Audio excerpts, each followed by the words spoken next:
नमस्कार दोस्तों, आप सभी का स्वागत है आपके अपने YouTube channel hello Hindi academy में।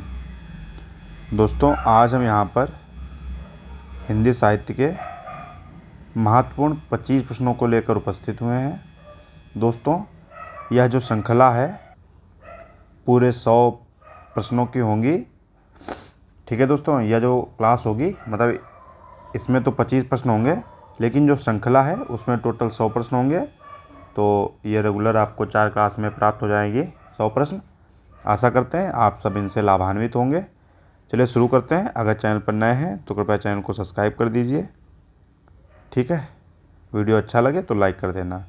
पहला प्रश्न है, व्यक्तिवादी काव्य या वैयक्तिक कविता के नाम से जाना जाता है। दोस्तों, व्यक्तिवादी काव्य या वैयक्तिक कविता के नाम से जाना जाता है हालावाद को। ठीक है, मतलब हालावाद में वैयक्तिक कविताओं की रचना हुई या व्यक्तिवादी काव्य की रचना हुई। इस काव्य में समग्रता एवं संपूर्णता वैयक्तिक चेतनाओं को ही काव्यमय स्वरों और भाषा में संजोया गया है। यह किस काव्य के बारे में कहा गया है, मतलब यह जो कथन है, उक्त कथन जो है यह किस काव्य के बारे में कहा गया है। तो दोस्तों, यह जो कथन है यह हालावादी काव्य के बारे में कहा गया है। ठीक है, यह जो कथन है यह हालावादी काव्य के बारे में कहा गया है। आगे बढ़ते हैं। तीसरा प्रश्न है, नव्य स्वच्छंदतावाद के नाम से जाना जाता है। दोस्तों, नव्य स्वच्छंदतावाद के नाम से हालावाद को जाना जाता है। दोस्तों, हालावाद से संबंधित जितने भी महत्वपूर्ण प्रश्न हैं वो सभी प्रश्न आपको इस क्लास में मिल जाएंगे। दोस्तों, उन्मुक्त प्रेम काव्य या प्रेम व मस्ती के काव्य के नाम से जाना जाता है। तो दोस्तों, हालावादी जो काव्य है वह उन्मुक्त काव्य या प्रेम या मस्ती के काव्य से जाना जाता है।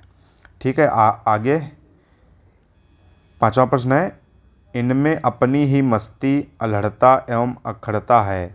मतलब किस युग के कवियों में मस्ती अल्हड़ता एवं अक्खड़ता है।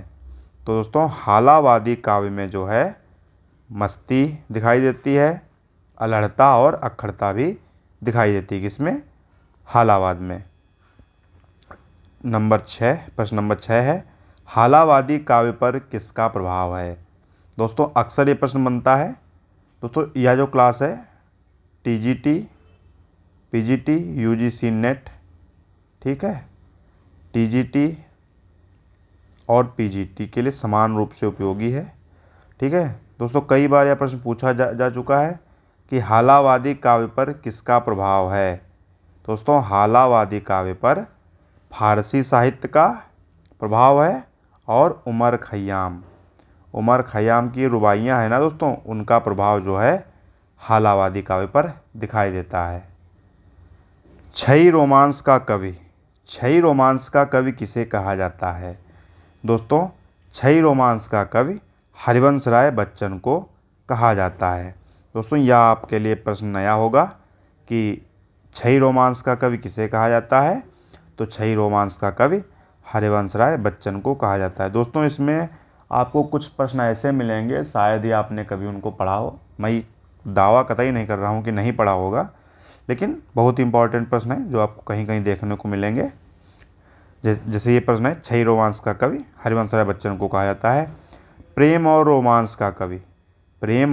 रोमांस का कवि कहा जाता है रामेश्वर शुक्ल अंचल को। दोस्तों, प्रेम और रोमांस का कवि कहा जाता है। ठीक है, रामेश्वर शुक्ल अंचल को क्या कहा जाता है? प्रेम और रोमांस का कवि। मानसलवाद के प्रवर्तक, दोस्तों जो कविता में मानसलवाद है उसके प्रवर्तक कौन हैं? तो दोस्तों, रामेश्वर शुक्ल अंचल जो है कविता में मानसलवाद के प्रवर्तक हैं। प्रश्न नंबर 10 है, इनके काव्य में रोमांस तो है लेकिन निराशा और दुख जनित। मतलब कहा गया है कि मतलब किसके काव्य में रोमांस तो है लेकिन निराशा और दुख जनित है।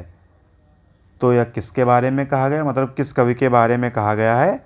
तो यह जो कथन है दोस्तों, यह नरेंद्र शर्मा के बारे में है। यह जो कथन है यह नरेंद्र शर्मा के बारे में कहा गया है कि जो मतलब इनके काव्य में रोमांस तो है लेकिन वह निराशा और दुख जनित है। हालावाद के प्रवर्तक माने जाते हैं। दोस्तों हालावाद के प्रवर्तक माने जाते हैं। हालावाद के प्रवर्तक जो है हरिवंश राय बच्चन जी माने जाते हैं। ठीक है। हालावाद का समय क्या है? तो दोस्तों हालावाद का जो समय है, हालावाद का समय है जो 1933 से 1936 ईस्वी के मध्य माना जाता है। जो हालावाद का समय है दोस्तों, यह 1933 से 1936 के बीच माना जाता है। हालावादी कविता को वैयक्तिक कविता किसने कहा? दोस्तों ऊपर प्रश्न था ना कि वैयक्तिक कविता या व्यक्तिवादी काव्य किसे कहा जाता है, तो हालावादी काव्य को। तो दोस्तों हालावादी कविता को जो वैयक्तिक कविता कहा है, तो ये किसने कहा है? दोस्तों हालावादी कविता को वैयक्तिक कवि का डॉक्टर नगेंद्र ने कहा है। तो दोस्तों डॉक्टर नगेंद्र हैं, उन्होंने हालावादी कविता को क्या कहा है? वैयक्तिक कविता। दोस्तों पिछले कुछ दिनों से तबीयत ख़राब चल रही है, तो उसके चक्कर में क्लास नहीं हो पाई एक दो, इसके लिए मैं माफ़ी चाहता हूँ। लेकिन आज कैसे भी करके क्लास रिकॉर्ड कर रहा हूँ। जो प्रश्न नंबर 14 है कि वैयक्तिक कविता छायावाद की अनुजा और प्रगतिवाद की अग्रजा है। मतलब जो वैयक्तिक कविता है यह छायावाद की अनुजा मतलब छोटी पुत्री, और प्रगतिवाद की बड़ी बेटी मतलब अग्रजा। कथन किसका है? तो यह कथन आलोचक डॉक्टर नगेंद्र का है। जो साहित्यकार दोस्तों हैं डॉक्टर नगेंद्र, यह उनका कथन है कि वैयक्तिक कविता जो है वह छायावाद की अनुजा और प्रगतिवाद की अग्रजा है। कथन किसका है? डॉक्टर नगेंद्र का। हालावादी काव्य को मस्ती, उमंग और उल्लास की कविता किसने कहा? हालावादी काव्य को मस्ती, उमंग और उल्लास की कविता किसने कहा?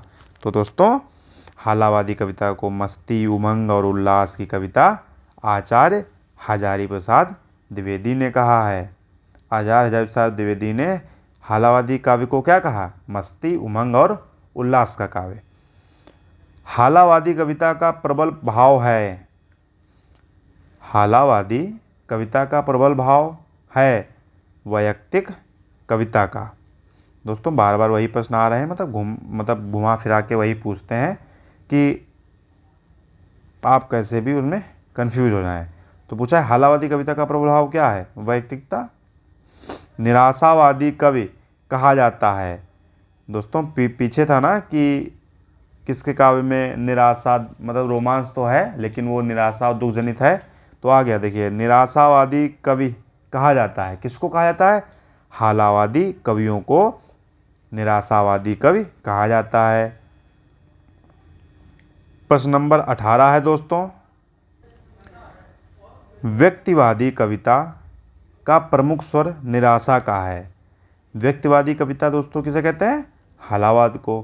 का प्रमुख स्वर निराशा का है, अवसाद का है और थकान का है, टूटन का है, चाहे किसी भी परिप्रेक्ष्य में हो। यह कथन किसका है? दोस्तों हालावाद के बारे में कुछ चीज़ें आप लोग याद कर लीजिए। व्यक्तिनिष्ठता, वैयक्तिकता, ठीक है। और व्यक्तिवादी कविता का प्रमुख स्वर क्या है? निराशा, अवसाद, थकान, टूटन, और वह चाहे किसी भी परिप्रेक्ष्य में हो। तो यह कथन किसका है? रामदरस मिश्र का। दोस्तों यह जो कथन है यह डॉक्टर रामदरस मिश्र का है। 19वें प्रश्न की ओर बढ़ते हैं। व्यक्तिवादी गीत कविता की सभी प्रविष्टियाँ प्रेम, निराशा, वेदना, सामाजिक चेतना किसके काव्य में लक्षित होती हैं? तो दोस्तों आरसी प्रसाद सिंह के काव्य में यह जो है सभी प्रवृत्तियाँ लक्षित होती हैं। कौन सी प्रवृत्तियाँ? निराशा, प्रेम, वेदना और सामाजिक चेतना। यह जो सभी प्रवृत्तियाँ हैं किसके काव्य में लक्षित होती हैं? आरसी प्रसाद सिंह के काव्य में। 20वां प्रश्न है, अशरीरी प्रेम के स्थान पर शरीरी प्रेम को इन्होंने तरजीह दी है। किन्होंने तरजीह दी है? मतलब कहा गया है जो अलौकिक प्रेम था उसके स्थान पर लौकिक प्रेम, मतलब अशरीरी प्रेम के स्थान पर शरीरी प्रेम, दोस्तों जो मांसलवाद है तो उसको तरजीह किन कवियों ने दी है? तो उसको जो तरजीह है वह हालावादी कवियों ने दी है। ठीक है। मूलतः 21वां प्रश्न है, मूलतः प्रेम यौवन और सौंदर्य के कवि माने जाते हैं। दोस्तों मूलतः प्रेम यौवन, यहाँ पे कॉमा लगा देते हैं, और सौंदर्य के कवि माने जाते हैं। दोस्तों रामेश्वर शुक्ल अंचल जो है वह प्रेम यौवन और सौंदर्य के कवि माने जाते हैं। ठीक है। 22वां प्रश्न है, हालावादी काव्य को छई रोमांस और कुंठा का काव्य किसने कहा? दोस्तों हालावादी जो काव्य है उस पर बहुत से आक्षेप लगे हैं, तो उसको मतलब विद्वानों ने क्या क्या कहकर पुकारा है? तो छई रोमांस और कुंठा का काव्य किसने कहा? तो दोस्तों डॉक्टर हेतु भारद्वाज ने इनको छई रोमांस और कुंठा का काव्य कहा है। 23वां प्रश्न है, हालावाद प्रचलित कब से हुआ? मतलब हालावाद जो है वह कब से प्रचलित हुआ? तो दोस्तों बच्चन की मधुशाला से। दोस्तों हरिवंश राय बच्चन की जो कविता है, जो काव्य है मधुशाला, उससे हालावाद प्रचलित हुआ। किसकी रचनाओं में आत्मसंदेह और मृत्यु भय की भावना सर्वाधिक पाई जाती है? किसकी रचनाओं में आत्मसंदेह और मृत्यु भय की भावना सर्वाधिक पाई जाती है? दोस्तों हरिवंश राय बच्चन की कविताओं में आत्मसंदेह और मृत्यु भय की भावना सर्वाधिक पाई जाती है। 25वां प्रश्न है, बच्चन की रचना त्रय में शामिल हैं। दोस्तों बच्चन की रचना मतलब हरिवंश राय बच्चन की रचना त्रय में शामिल कौन सी रचनाएं हैं? तो मधुशाला, मधुबाला और मधुकलश। दोस्तों हरिवंश राय बच्चन जो है हालावाद के एक बहुत ही महत्वपूर्ण कवि हैं, और इनकी जो रचनाएं जो त्रय में शामिल हैं, मधुशाला, मधुबाला और मधुकलश। तो दोस्तों इस प्रकार आपके 25 प्रश्न पूरे हो गए। आशा करते हैं आपको यह पसंद आए होंगे। अगर पसंद आए हैं तो वीडियो को लाइक कर दीजिए और अपने दोस्तों के साथ शेयर भी कर दीजिए। अगर चैनल पर नए हैं, अगर अभी तक चैनल को सब्सक्राइब नहीं किया है तो चैनल को सब्सक्राइब कर दीजिए। अगर सब्सक्राइब कर चुके हैं तो अपने दोस्तों से करवाइए। दोस्तों सब्सक्राइबर बढ़ने से हमारा मनोबल बढ़ता है, और जो भी आपके सुझाव हों वो सब आमंत्रित हैं। आप लोग अपने सुझाव कमेंट बॉक्स में हमें दे सकते हैं, और हमने बेहतर कंटेंट आपको देने के लिए प्रतिबद्ध हैं। हम हमेशा लगातार आपको अच्छी क्लासेज जो उपलब्ध करा रहे हैं। आपकी तैयारी अच्छी हो, मजबूत हो, आप सब अपनी परीक्षाओं में सफल हों, ऐसी हमारी शुभकामना है।